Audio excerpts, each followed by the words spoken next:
Hey guys, Bradley Hallman here. Thanks for joining us today. I am at the Bass Tank Install Shop going to answer some of your most frequently asked questions that you guys have on a regular basis. Hopefully help you guys knock some things out really quick. These are going to be short videos, not going to go long into it, and try to answer some of the questions you guys have all the time. All right, today guys, we're going to cover the commonly asked question. How do I get rid of the ghost tree on my Livescope? This is probably the #1 question that we all get nationwide, me as a fisherman, these guys here at Bass Tank doing the installs. The #1 question, how do I get rid of the ghost tree?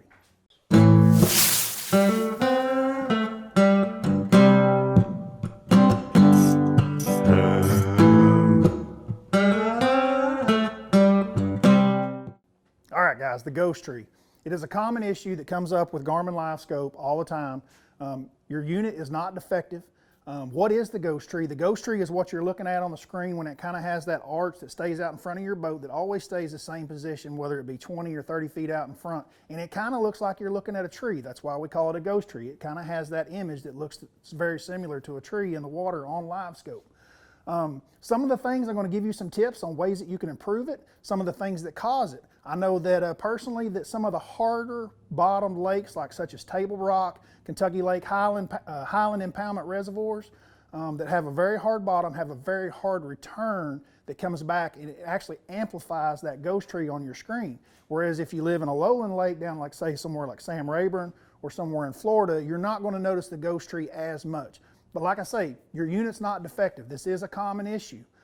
Some of the other things that you can do, you can actually turn down the sensitivity on your Livescope if that's what you want to do. You can turn down the gain, which will take the appearance of the ghost tree away from the screen.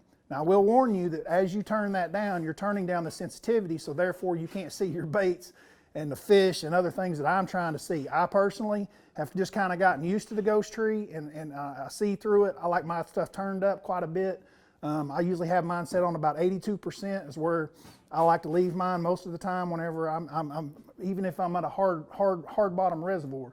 I will say that sometimes I have noticed, like when I'm at Lake Cumberland, we were just on Cherokee, North Carolina. That's not right, Cherokee, Tennessee, and it's the same way. It's a Highland reservoir catching smallmouth, and I did have to bring it down just because there's so much big rock on the bottom of that lake.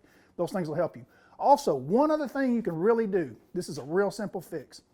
You've got your Livescope transducer mounted on your trolling motor, or if it's on a pole, in the correct position. A lot of times just one click up will make a huge difference on that ghost tree. So if it's really bothering you, give that a try.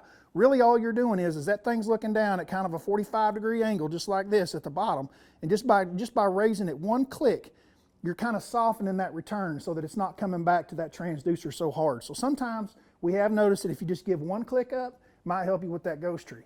Like I say guys, I personally have really just kind of gotten used to it. I like the sensitivity of my stuff turned up quite a bit because I like to see my baits out there in front of me while I'm fishing.